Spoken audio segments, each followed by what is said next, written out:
and welcome back to my channel, and here we are with another yearly roundup. As you guys know, I'm obsessed with yearly roundups, so I thought I'd do another one here and do a little bit of a yearly roundup / rating all of the concerts I went to in 2023. I just did my music stats roundup, so I thought this was the next thing that I could do. I went to 25 concerts in 2023, so I'm going to talk about all of them and give them a rating out of 10 and just kind of chat about my experiences. Let me know in the comments below what was your best gig of 2023 or anything that you've got coming up in 2024. I would absolutely love to know.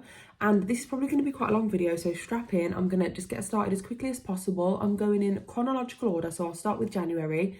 And I'm not going to include Download Festival because I already did a whole video about it. Go and check that out if you haven't already seen it. And there'd just be loads of bands that I could talk about there, so I'm not going to include that. I'm just going to include individual separate concerts that I've been to. And I'll also include some videos, pictures, whatever it is that I've got, so that you can get a feel for the vibe.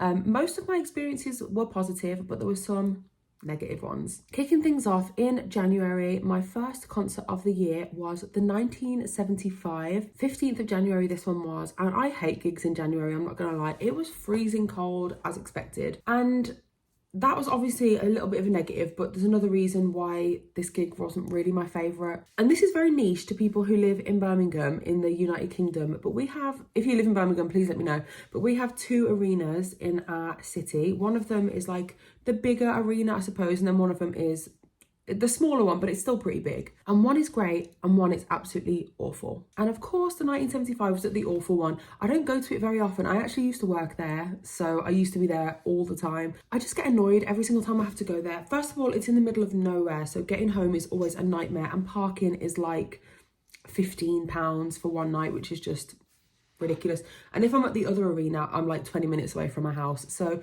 it's a personal thing, but I just don't like this arena. And I know that that is a super niche thing to Birmingham people only, but I'm sure in your cities you've got venues that you like and venues that you dislike. And for me, the bigger the venue, the more I'm probably going to dislike my experience, as you'll see as we move on through this video. Arenas are just a pain in the backside, and I really don't love them, and especially when you have seats, which I did in this occasion. I'm usually not a seated person whatsoever. I love standing, I love being in a crowd. A lot of time throughout this concert, I kind of felt like I was watching the TV, which is quite crazy. I was like, am I even here? But having said all that, the band's performance was great, so it's nothing really against the band. They were good. Their stage setup was very cool. The set was split into two halves, which was nice. I'm not as keen on their new album, so that part of the set didn't really hit for me, but I still had a good night. I'm going to give the 1975 a 6 out of 10. And I am rating the overall night, not just the band. Then moving on to February. So my first gig in February was on the 12th of February. I went to see Palais Royale. This was really fantastic. And this was at a venue that I'd never been to before in Wolverhampton. But it was a really cool venue because it was in Wolverhampton. Things were a bit cheaper. So like the cloakroom was cheaper and stuff like that. But this was my first time seeing Palais, and they really didn't disappoint. They put on such an incredible show. The sound was good. The band were energetic. The crowd was really nice, which is quite rare. A lot of my favourite songs were played. I really enjoyed the set list. I just had a great time with one of my best friends. It was really fun. And I discovered a new band because a band called Starbenders were actually supporting Palais, and I haven't really stopped listening to them since. They've been a big band for me this year, so that's always nice when you can support a support band. A pretty good night. I'm going to give it an 8.5 out of 10. Then on the 16th of February, a few days later, I saw Black Veil Brides, one of my favourite bands from my childhood, and one of the bands that actually got me into alternative music, so I'll always go and see them in concert. They're just like a massive band for me. And again, this was just a really fun night. The set list was incredible. They played literally pretty much every single song I wanted, but it's not going to get a perfect 10 score just because there were a few like sound issues, I think, and the drums and the bass were a lot higher than guitar and vocals. So if I had one criticism, it would be that I can't give it a perfect 10 score, but I am going to give it an 8.5. Next up, we move on to March, which was another great month. On the 12th of March, I saw Cassiette, which was just incredible. It was at a smaller venue, which obviously I love. It was at our version of the O2 Academy, but the smaller room, which is one of my favourite rooms, places to see gigs ever. The vibes were just immaculate. Like Cassie's voice, she has an absolutely incredible voice. She puts on an amazing performance. And we did meet her afterwards, and she was so lovely and so down to earth, and that was just always a nice experience. But this night loses a few points because there were these very annoying children in the crowd that were obviously on drugs and, you know, do your thing, but they just kind of ruined it for everyone because they were just being really like violent and just irritating. And then to end on a happy note, I also found one of my new favourite bands at this gig because Cassiette was supported by a band called Calva Louise. They are absolutely incredible. I'm so glad I got to see them in such a small venue like this because I genuinely think they're going to be huge. They're amazing. But I'm going to give this night, again, an 8.5 out of 10. Moving on, a few days later, on the 18th of March, I saw the absolute most stacked lineup ever. Beartooth headlining, supported by Motionless in White and Stray from the Path. This was one of my favourite nights of the whole year. It was incredible. I'm genuinely a really big fan of all three of those bands, so it was just so nice for them all to be together on one night. We waited all day to get a spot near the front, so our view was incredible. Stray from the Path are in my top 10 metal bands of all time. They were incredible. This was my first time seeing them. I've since seen them another 2 times this year, but this was the first time. And obviously Motionless in White are known for being one of the best live metalcore bands ever, and they really are. Like, they really do deliver. And then Beartooth were probably my least favourite band on the bill, even though it was their tour, but they were really impressive as well. Caleb's voice live is actually quite crazy. Just so much great energy in the room, and I'll be thinking about this night for a while. This is my first 10 out of 10. So I only saw one concert in April, and that was Paramore on the 22nd of April. I have a lot to say about this one actually, so I'm going to try and keep it very short and sweet as I am trying to get through these. We arrived super early to be at the front, and when I'm talking super early, I'm talking 7:30 in the morning early, which to be honest I'm getting too old for, I'm not gonna lie. But anyway, Paramore's team came out and gave everybody numbers so that they could go home and come back later on, so that everyone had like eaten and, you know, wasn't sitting outside all day, which we knew was going to happen, which was why we did that. But then basically when we came back like later on in the day after we'd eaten and just chilled, the venue staff just did not honour those numbers whatsoever. And so we'd all like lined ourselves back up in the numbers, like it was very respectful, and the venue staff just didn't care and they just let everyone in at the same time. And I get it, but they have the power to just honour these numbers and everything will be so much more organised, so much more smooth. But instead they let everybody in at the same time and expect there not to be some kind of stampede, which there was. But I will not be negative about it apart from that, because Paramore are just one of my favourite bands ever, and their live show is something to behold. Block Party were one of the supports, and they're not really my thing, but they were fairly enjoyable. But Paramore, like, they are truly in their prime right now. I honestly think that the things that they're doing are just insane. This night gets a 9 out of 10, and it would definitely get a 10 if it wasn't for the whole situation that happened in the day. In May, I saw 2 concerts, both of them very different. As you'll see, I've got an eclectic music taste, so a lot of these are very different. The first one was, I think, the 3rd of May, and it was a 4-band extravaganza. Counterparts, Dying Wish, Kubla Khan, and Paleface Swiss. Literally such an insane lineup. Like, if you like hardcore music, that is your place. That's where you need to be. And it was at a venue called The Mill, which has now changed its name, but back then it was called The Mill, which is in Birmingham, obviously.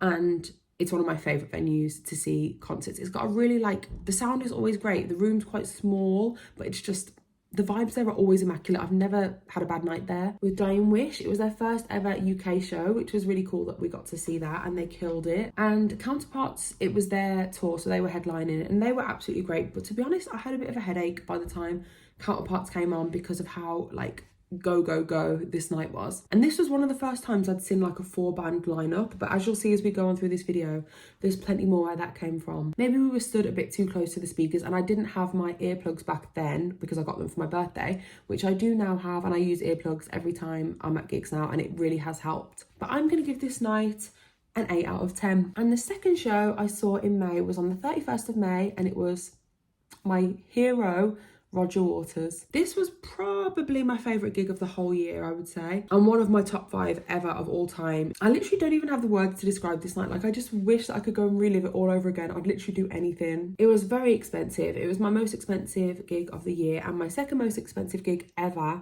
but it was worth every single penny. I would pay that money again in a heartbeat. I have never in my whole entire life seen such an elaborate stage production, so well thought out, so like thought-provoking, so entertaining. I literally did not want to blink because I didn't want to miss anything. It's just such a strange out-of-body experience to see all of these like Pink Floyd songs that have literally shaped me as a person. To see them live is just unbelievable. Me and my dad saw Nick Mason last year, so it was really nice to see Roger this year. There were so many incredible moments that made this night just so special. Being with my dad, obviously, both of us being massive Pink Floyd fans, was just lovely. This one gets a million out of 10. Which brings us to June. Again, another great month. Download Festival was the first week in June. So as I said, I'm not going to talk about that. We'll move straight on to the 17th of June, where I saw one of my favourite bands ever, Arctic Monkeys. Arctic Monkeys are a band that I have seen live more than any other bands. I've mentioned that a few times on this channel, but this was I think my 8th time seeing them, I'm pretty sure. I've seen them a lot of times because I've loved them for so long, but this night just wasn't my favourite. When you hear the venue that we saw them in, you'll understand why. We saw Arctic Monkeys in Emirates Stadium in London. I hate London anyway. I hate going to London, but it was because the date that they had nearest to Birmingham was on the same day as Roger Waters. And the fact that it was in London, it was at a stadium, and it was on a Saturday night.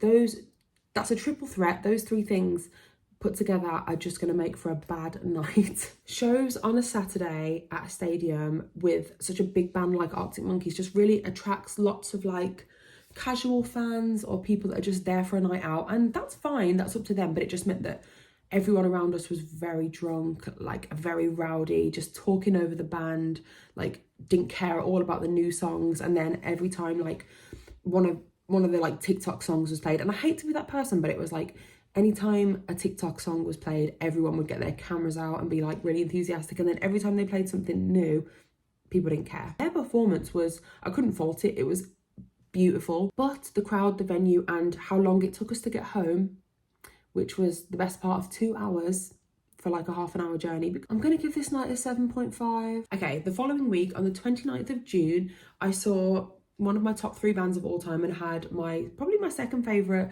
gig experience of the year after Roger Waters.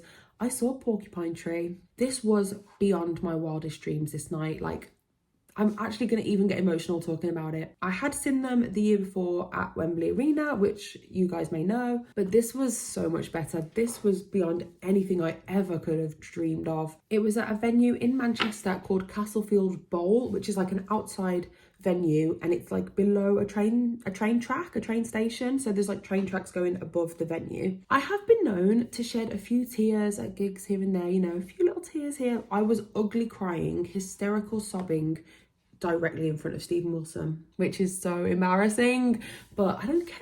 Like, it just got me. This whole night just got me because I love this band so much. They were also supported by classic prog legends Magma, which was obviously my first time seeing them, and that was a weird experience, but I really enjoyed it. The highlight was definitely, and I'll put a video in of this, but because the venue was like below a train track, when they were going to play the song Trains, Stephen was like, oh, wouldn't it be cool if like a train came past? And we were all being like, train.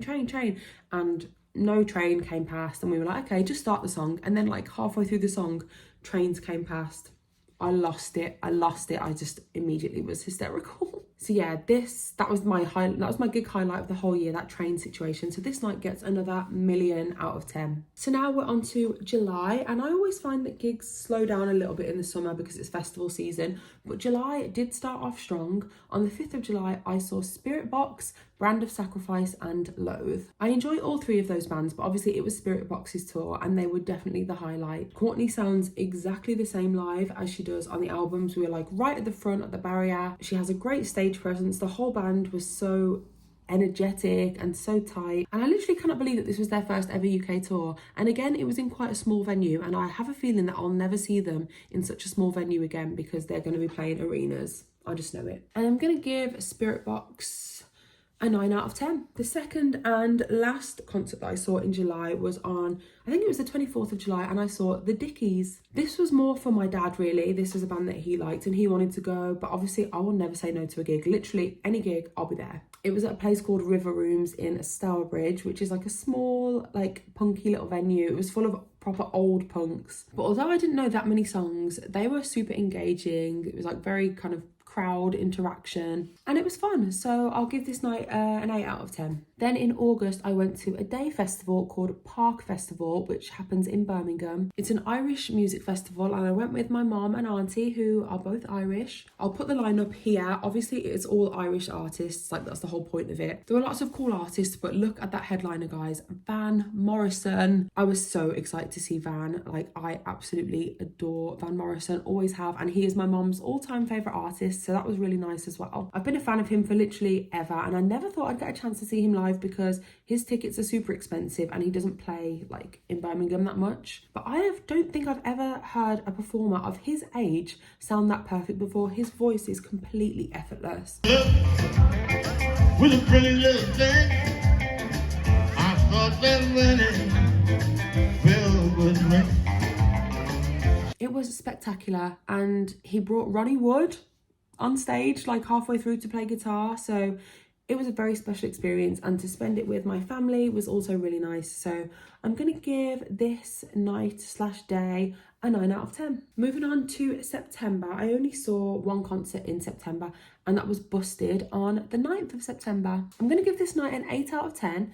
It was definitely very fun. I am a Busted fan, but I think I'm just a little bit too young to have like really loved them in their prime. So I wasn't like a huge fan at the time, but I do like them now, and it was a fun night. Girls were literally screaming their heads off, but it was really good vibes. I don't really have much else to report from that night. I think my highlight would probably be where they brought out Hanson, because Hanson was supporting them, and they all performed Mbop together, which is like a great song. So that was really fun. Moving on, October and November were super busy. This is where like a lot of my gigs happened, obviously. I'm going to try and get through them as quick as I can. On the 5th of October, I saw Matthew Halsall. I love jazz gigs. I don't go to very many, but they're so different to like metal gigs or the gigs that I usually go to. So it was really nice to like have something just be mellow and to just kind of sit back and relax. It was nice to not wake up with my body sore the next day. And Matthew Halsall released one of my favourite albums of 2023, so to see all of those new songs live was amazing. And it was completely packed, which was nice. The musicians sounded gorgeous. Matthew was so impressive. He's so talented. The sound quality was amazing, and there was a harpist too, which I've never really think I've seen a harpist live, so that was cool. And I had a great night, so I'm going to give it a 9 out of 10. And then the following day, on the 6th of October, I went to see Scene Queen, which was one of my favourite nights of the year. This was really, really fun. I'll pop this video in here of me crowd surfing just to show you guys how much fun I was having. And Scene Queen shows are just such a great energy. Like, the crowd are always so lovely, so inclusive, super like safe space vibes. Her first ever proper UK tour, and I'm glad that I was there. And I'm going to give this night a 10 out of 10 just because of how much fun I had. Moving on the 24th of October, I saw the Thy Art Is Murder tour. So it was Thy Art Is Murder supported by Spite, Whitechapel and Fit for an Autopsy. To me, if you're a deathcore fan, that is one of the most stacked lineups that is ever been. And once again, this was an amazing night, but I do find that when it's like a 4-band lineup, I have a little bit of a headache when I get home, just because it's like non-stop go go go. So this show was very, very loud, and the next day of work was a struggle. But yeah, my favorite band of the night was probably Spite, who were the first band on, and they're probably my favorite out of all the bands. They had great energy, were very, very entertaining to watch. I hadn't heard too much of Fit for an Autopsy, but they really impressed me. Sometimes it's the ones you least expect. They were really impressive. And Whitechapel are just legends in the deathcore scene, obviously, and they haven't played in the UK for years now, so the crowd was going crazy. I was honestly shocked at how effortless Phil is when he's doing like the most brutal screams you've ever heard in your life. There's been a lot of controversy recently with Thy Art Is Murder, because obviously they just replaced their vocalist, and I'm not even going to go into that because it's too much, but I was really impressed with their new vocalist. I think he was confident, he had great energy, and I'm going to give this night an 8 out of 10. My next gig and my last gig in October was on Halloween night, the 31st of October, and I saw Fall Out Boy. This was a really cool night, and obviously it was on Halloween, so like the bands were all dressed up. A lot of people in the crowd were dressed up. I wasn't, because I just had to come straight from work. There were 2 support bands. The first one was Nothing Nowhere, and the second one was Paris. They were both pretty good, but Paris were definitely the best. And then Fall Out Boy were just incredible. This night does lose points because it was at an arena again, so it was super packed and the sound wasn't as good because we weren't like that near the front, so the sound wasn't amazing. But Pete ran right by us. I'll put the video here, which was very cool, even though the security guards obstructed our view for like 10 minutes before that happened, just to prepare for Pete to run down the line. So yeah, I do prefer smaller shows to bigger shows. So this night I'm going to give a 7.5 out of 10. It's nothing against the band, it's just arenas. That's it for October, and we're now moving on to November, which was the busiest month for me. I had 6 concerts in November, and I will never do that again. I was so tired by the end of the month. Anyway, the first concert I had in November was on the 7th. I saw Stray from the Path, supported by No Sis, Void of Vision, and Make Them Suffer. As I said, this was my 3rd time seeing Stray, and they never disappoint. I love them so much. Definitely my favourite time I saw them. It was great. And again, it was at the venue, The Mill, which I love.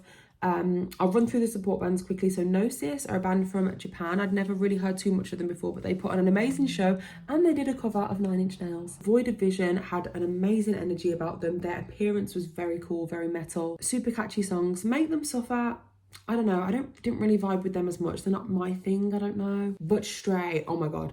There aren't even enough words to even describe how good Stray are. And it was just a good old-fashioned sweaty gig. I left this gig absolutely boiling, pouring with sweat, and that's what I like. There was this one guy in the pit who just had his hand like this, and people were just stepping on his hand, and he would just fling them up to crowd surf. I did that a couple of times, and everyone was just vibing. I really can't fault this night at all, so I'm going to give it a 10 out of 10. Then 2 days later, on the 9th of November, I had one of my favourite top 5 gigs of the year. It was so good.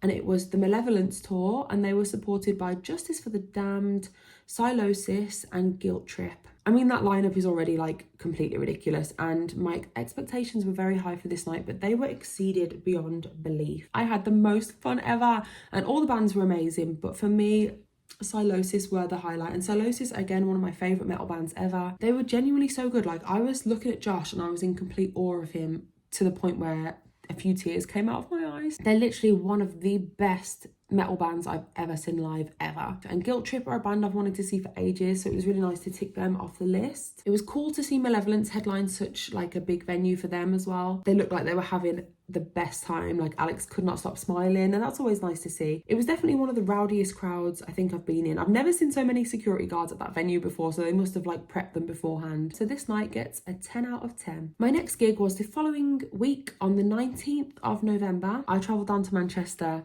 and saw Greta Van Fleet. This night was indescribable. I cannot even begin to even try and find the words to actually describe this night. We were one row from the front, which I never thought would happen because people had been queuing since like very early in the morning. And as you can probably tell from my concert videos, I am a front row girl through and through, so I just love being at the front. And I loved how they came on stage. It was so like old school and dramatic, like with the curtain drop. I have not seen a curtain drop in a while, and we need more of them. It was definitely one of the hottest gigs I think I've ever been to. The pyrotechnics were like non-stop. It was constant fire, explosions. They put on such an amazing show, and I was genuinely blown away at Josh's voice, because obviously on the albums it sounds great, like he's obviously a very talented guy, but in person, it's unbelievable. So the whole band, incredible. This night gets 1000 out of 10. And a few days after Greta Van Fleet, I'd gone back to Birmingham and I was back in Manchester again to see Eve's Tumor. This was a strange one because I had kind of low expectations for this because of some things I'd seen on Reddit about like how the tour was going and how the performances had been. And I was like a little bit nervous, but I had nothing to worry about. I had seen Eve's twice before supporting 9 Inch Nails last year. That was how I actually discovered them. But the vibe was so different on their own headlining tour. This show was sold out and the crowd were going